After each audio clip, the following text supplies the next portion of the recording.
అధ్యక్షుడు ఈరోజు మున్సిపల్ ఎన్నికల గురించి అదేవిధంగా బీసీలకు 42% రిజర్వేషన్ కేటాయిస్తున్న కాంగ్రెస్ ప్రభుత్వం కామారెడ్డిలో రిజర్వేషన్ చేయడానికి మా బీసీ ఎదుట మా రక్తం మంచుకొని పుట్టిన సిద్ధరామయ్య గారిని తీసుకొచ్చి మా వ్యక్తుల మీద పెట్టి మా మనిషి మీద పెట్టి మా గొంతు తడిపట్టతోటి మంచిగా తెలియకుండా జనాభా తెలియకుండా మరి రాష్ట్రంలో ప్రజా సంఘాలు ఉద్యోగ సంఘాలు అదేవిధంగా ఉద్యోగ సంఘాలు అన్ని చేస్తుంటే బీసీల గొంతు కోసిన ముఖ్యమంత్రి రేవంత్ రెడ్డి గారిని ఈ వేదిక నుంచి ఒకటే అడుగుతున్నాం.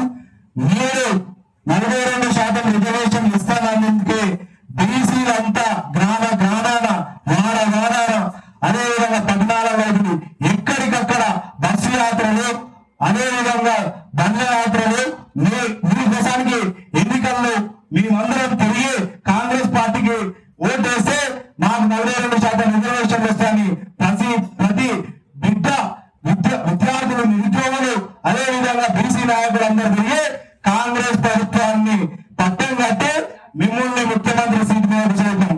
కానీ మీరు చేసింది ఏంటయ్యా?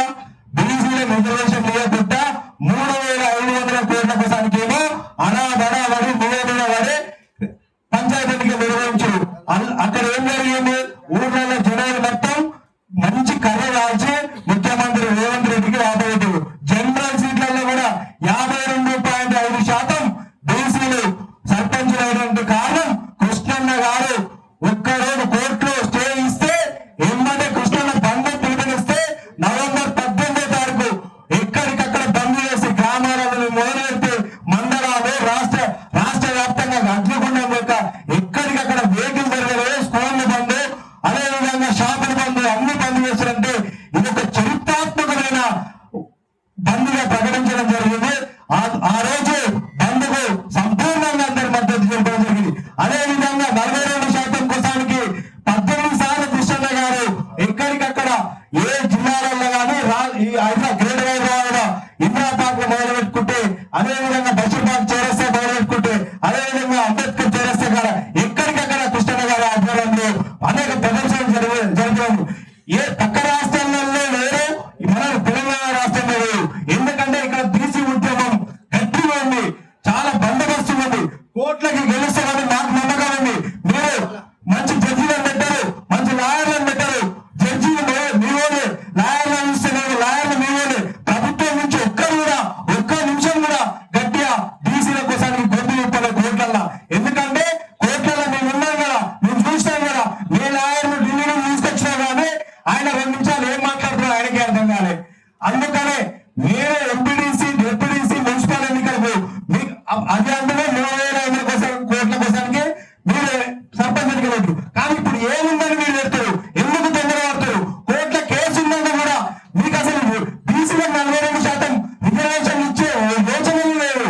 అందుకని ముఖ్యమంత్రి కూడా త్వరలో పావురాల గుట్టలలో అక్కడ నల్లగల గుట్టలలో పరిమితమవుతారని తెలియజేస్తున్నాను. ఏ విధంగా అయితే మాజీ ముఖ్యమంత్రి పావురాలకు పరిమితమైన మీరు కూడా నల్లమల్ల గుట్టలకు పరిమితమైతే మిస్టర్ రేవంత్ రెడ్డి గారు అని తెలియజేస్తూ రాహుల్ గాంధీ రాజ్యాంగం పరిరక్షిస్తున్నాం బీసీల రిజర్వేషన్లని దేశవ్యాప్తంగా మేము జోడయాత్రలు. రాహుల్ గాంధీకి సిగ్గులే అసలు. మేము ఏఐసీ భవన్ ముట్టడి అన్నన్న గారి నాయకత్వంలో ఢిల్లీలో ఏఐసీ భవన్ ముట్టడి చేస్తే ఆ రోజు మా బీసీ బిడ్డ చనిపోయిన చారికి ఆ రోజు మీరు వచ్చి న్యాయం చేయాలని రేవంత్ రెడ్డికి చెప్తే అప్పుడు వచ్చారు. అది ఓన్లీ అన్నన్న గారి నాయకత్వంలో ఈ రోజు జరిగింది. అదే విధంగా మీరు రిజర్వేషన్ ఇస్తామని మీరు కూడా అప్లై చేస్తే మీ గోడు కూడా కడతారని తెలియజేసుకుంటూ అదే విధంగా మున్సిపల్ ఎన్నికలు ఈ రోజు రేపు ఎల్లుండి నామినేషన్ స్వీకరిస్తాం. తర్వాతకి 13వ తారీఖు రిజల్ట్, 11వ తారీఖు ఎన్నికలు చెప్తారు. కానీ ఈ ఎన్నికలు వాయిదా వేసుకొని బీసీలకు 42% రిజర్వేషన్ కేటాయించిన తర్వాతకే ఎన్నికలు అవ్వాలి. లేని పక్షంలో కృష్ణన్న గారి ఆధ్వర్యంలో మొన్న